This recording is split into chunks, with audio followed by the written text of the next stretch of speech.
Hello, my name is Thomas Kramer-Wolf. I'm in charge of Pascal, the safety calculator from PILS. Today I'd like to present you the general workflow of Pascal. Pascal is made in order to assist you doing validations of safety functions of your machine. So in order to help you how the safety levels, the performance levels or SIL levels were achieved for your machine. It is a guided tool to support the design of safety functions and to do the numerical validations against 13849 and EN 62061. Let's start with Pascal. If you have a look at the start screen, it comes with a layout where you have on the left side a workflow, in the middle the gray area, which is at the moment empty, the editor. On the right side you have the component collections, macros, the library view. In the bottom you have a calculation graph and various result screens. The workflow should normally assist you in generating a project and to generate safety functions. Today I like to switch it off and I go right away to the project tree because this is more for the experienced users, and as I guide you through it, I think that's appropriate for today. The screen in general is adaptable, so you can move all the elements wherever you like. So keep that always in mind if your screen has a different layout and if you like to just move the elements around. This is no matter, it's always possible. If you for some reason messed it, there's a restore to default, so you get all the screens nicely set up again. Let's start with a project. You can start a new project either via the icons or with the project new. The first thing you have to do is to assign a name of the project and preferably give the author's name and versioning. This will help you later on in doing your risk assessment and the validation. So I call it a test project, and my name is Thomas Kramer-Wolf, so I call it TKV, and the version I just assigned it a 1.0. Doesn't matter really, this is just the text for you. The first real question which comes is, what standard are you designing your machine against? You have the possibility to do it with SIL or with PL levels, and depending on the safety level you get a set of standards associated with. A normal machine is usually done against PL levels because most machines come with ISO standards and there the PL is the appropriate one. I select right now the latest edition of 13849, so that's it really. You can add a comment and you can even apply attachments, so if you have documents around your machine to complement your description. So right now I have an empty project on the left side, but no safety functions yet. Each safety function needs to get an individual modeling in Pascal, and you can add a new safety function with the plus or again with the menu. I use the plus. My first safety function is just, let's say, a door, and usually you should assign it in such a way that you have a cause and effect, and also say if door is open then stop drive. Fairly simple. If I know already my performance level, I can select the target level right away, right here, by ticking on it, or I can go through the calculate level, which guides me through the risk graph. For 62061 the risk graph is slightly different, but the procedure is the same. I select the answers to the questions, so about the severity of the injury, the frequency, the duration, and the possibility of avoidance, and it gets a final result of the safety function, no, of the safety level, which is required for you. So I selected the performance level E, and this is my target at the moment. If I like to model a safety function, I do it against my real application. So if I have a safety function done, I need to get all the elements which are consisting of my safety function. So I need the sensors, the logic, the output, and the best way to do is I just select them from the library. Here I've got just a few libraries imported. There are actually a few hundred which you can import in various formats, but for easy visibility I just added a few ones. The first thing is you can select what sort of information is displayed on your library view depending on your preferences on how to select elements. If I click reset, I come with a selected layout. I like to see a bit more for our workflow right now, so you can later on decide what you prefer. The modeling of the safety function is fairly straightforward. I just select in my library the element, and to do so I just scroll through the bar, through the tree, and select the element I'm interested in. So for example, I'm interested in the Plots Multi M2P. I just take it and drag it over to the editor window, and right now already a screen pops up indicating, oh, there is more to it than just the name. The Plots M2P has actually two different material numbers because there are different versions of the product, and the different versions come even with different revisions. So if I select one, maybe the 123, 773, 123, I see I have 6 revisions of the product, and I click the latest one. So it is already done the selection. I have only one valid selection left, which means my configuring is really ready. It could be quite different if I selected something else. So the choice is depending on the device complexity and how many functions it offers. I could have made it a bit easier. I could have made the selection already in the tree. Just drag it over, and you see right here I had a device with a defined version number and material number, and even just consisting of one constraint, so I didn't have anything to do to configure it any further. If I take the same one right here, the 120 in version 3, I drag it over. My decision is not yet complete, so I need to select whether I'm using the output or the input. So I have right now 3 times similar devices and different functions. If I'm interested in the real content of the function, I can check right here in the bottom in the properties. So this is the output. Right here I've got here nothing available, so this is a fixed version of this material number, the selected device. So you get additional information on the bottom line. But today I'd like to use a simpler safety function, so I remove all of them. You see I just dragged over it, and I like to configure a safety function around Plots as 4.1. So I just type in as 4.1. The tree gets filtered, and I get already a pre-selected view where only those devices which match what I enter right here are displayed to me. So I drag it over. Again, I have multiple part numbers underneath it, most likely different screws, maybe different voltages.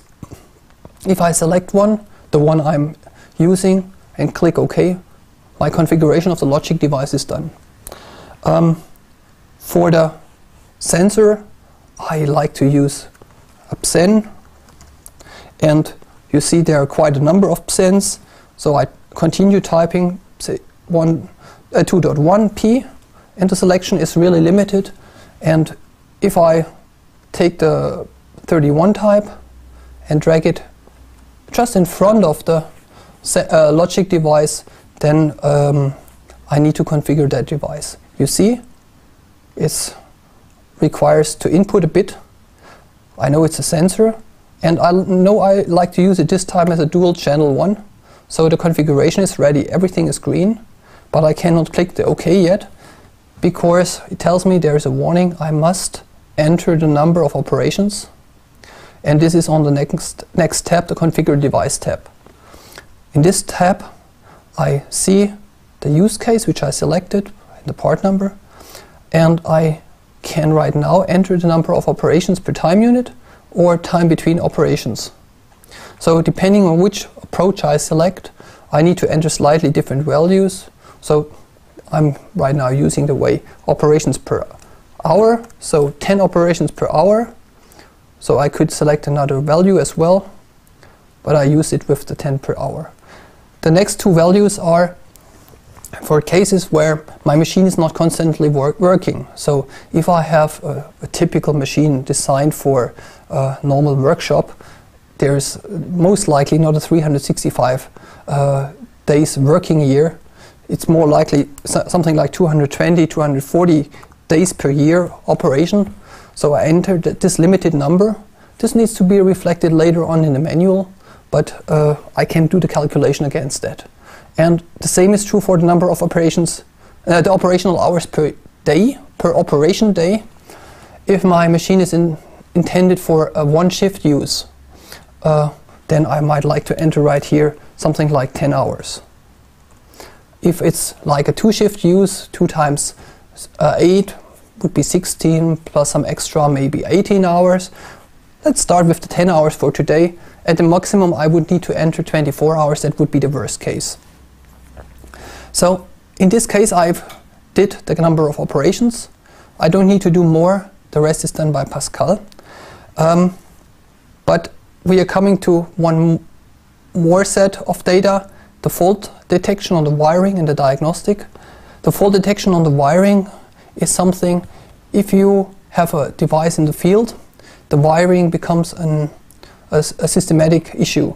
And for the higher performance levels, you need to take care that there are no faults in the wiring which are systematic. And you can cover them either with fault exclusion. This would apply usually if you are doing it at protected wiring, so a tube, or if you are doing detection of short crosses across contacts. This is if you are using something like test pulses on lines. Most of the safety controllers from PILS can do so, and practically everywhere you can do the fault exclusion by piped wiring.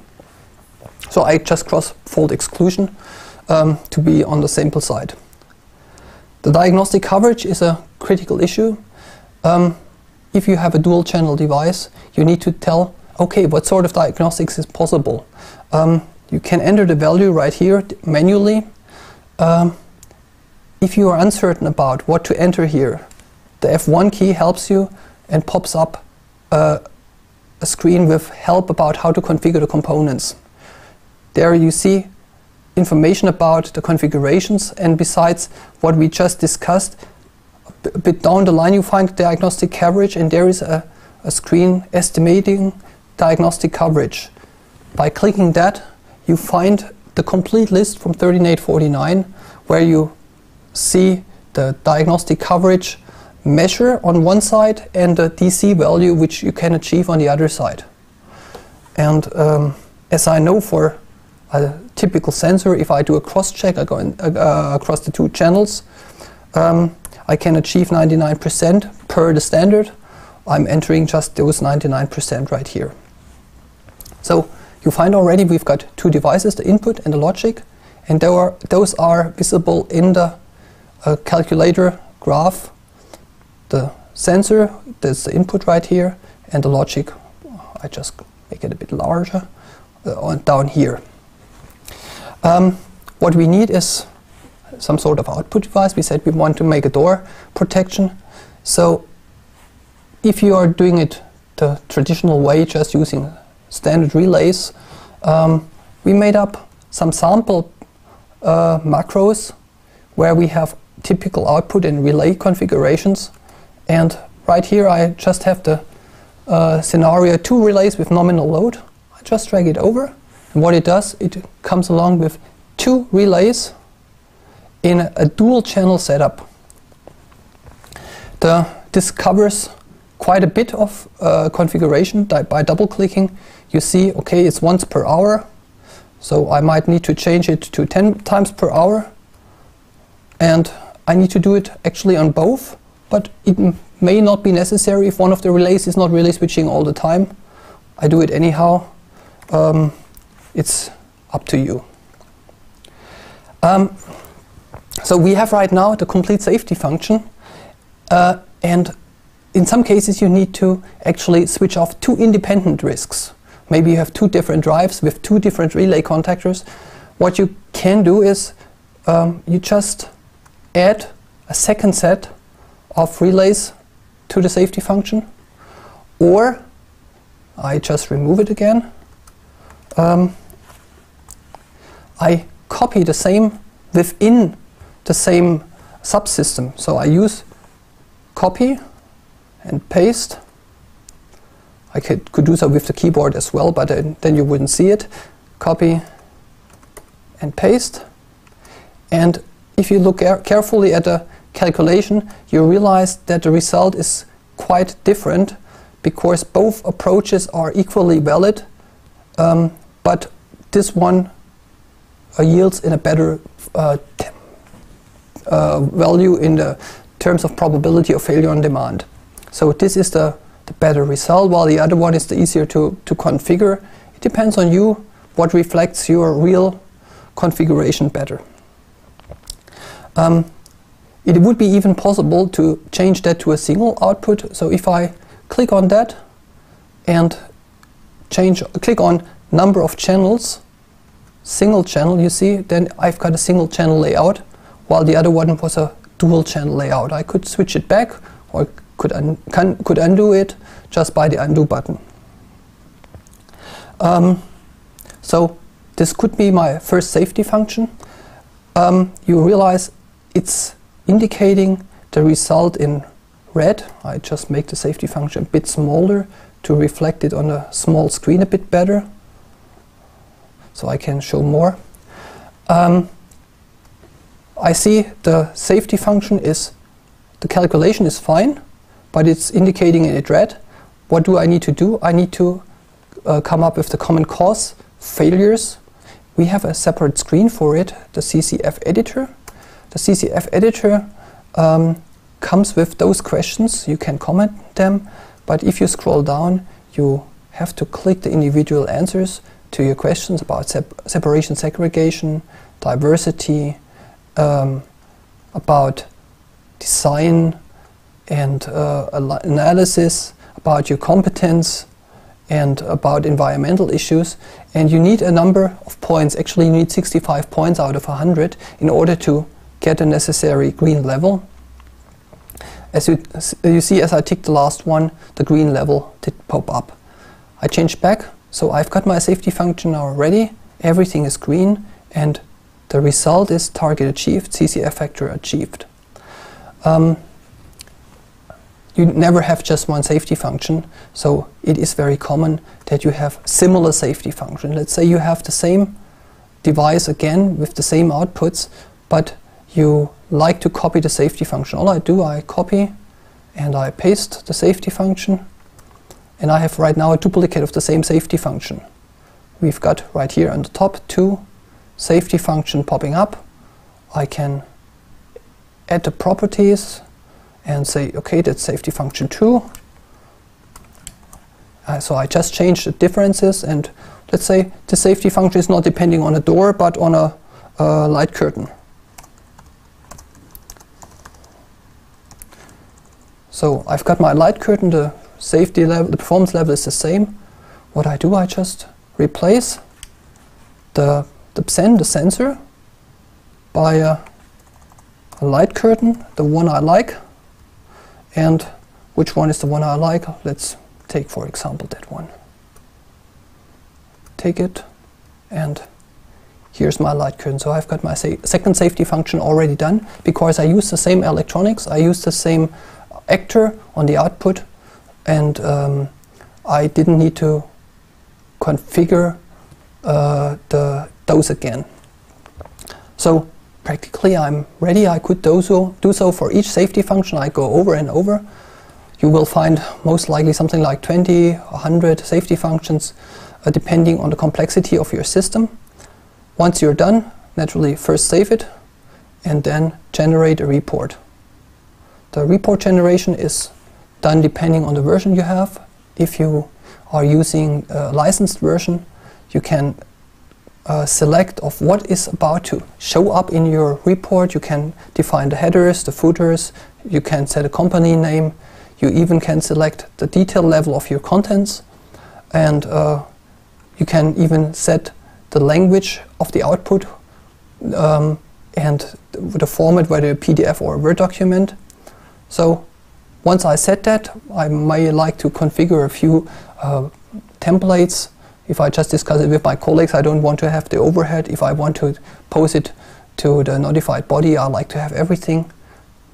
This time I'm just generating the full report. I save it and it's generating the report as a PDF in this case. Once the PDF report is generated, it will pop up and show me all the details. I can file the report with my risk assessment, and then I'm practically done with the validation of my functions. Right here you see the report with all the details, and right here I've just got the 2 safety functions which I defined coming with the details of the safety function. So that's it really. If you like to see more, please visit our website and check out for more training seminars. Have a good time and thank you very much. Bye bye.